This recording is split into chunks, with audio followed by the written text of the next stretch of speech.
In this video, I'm going to show you exactly how to implement Salesforce multi-factor authentication, MFA, quickly and easily. Whether you're new to Salesforce or just need to enhance your account security, this is the guide you need. Stick around to the end for some exclusive tips that could make your setup process smoother. Before we dive in, don't forget that you can use Salesforce for free from the first link below, along with some exclusive bonuses just for you. Make sure to check that out before we continue. Let's jump straight into it. The first thing you need to do is log in to your Salesforce account. Go ahead and navigate to the settings by clicking on the gear icon in the upper right corner. From here, click on Setup.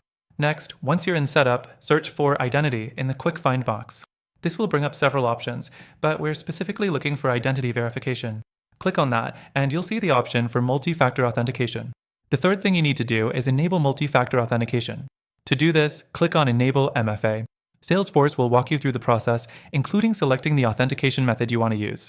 You can choose from several methods like the Salesforce Authenticator app or using third-party apps like Google Authenticator. Next thing, you'll need to assign MFA settings to your users. To do this, go to User Management and Setup and select the users who will need MFA enabled. You can assign MFA either manually or by setting up a permission set. The fifth thing you should consider is testing the MFA setup. It's essential to test your settings to ensure that your authentication is working correctly. Try logging out and logging back in to see if you're prompted to authenticate using the method you selected. This will confirm that everything is running smoothly. Finally, you can notify your users.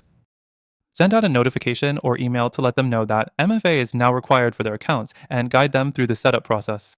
This will help them get up to speed quickly and avoid any confusion. By now, you should have Salesforce multi-factor authentication up and running for your account. You've just increased your account security, which is crucial in today's digital environment.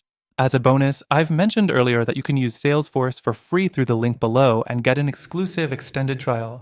This could save you time and money as you dive deeper into all that Salesforce has to offer. Don't forget to check out the first link for your exclusive access. That's all for this quick guide on how to implement Salesforce multi-factor authentication. Stay secure, and thanks for watching.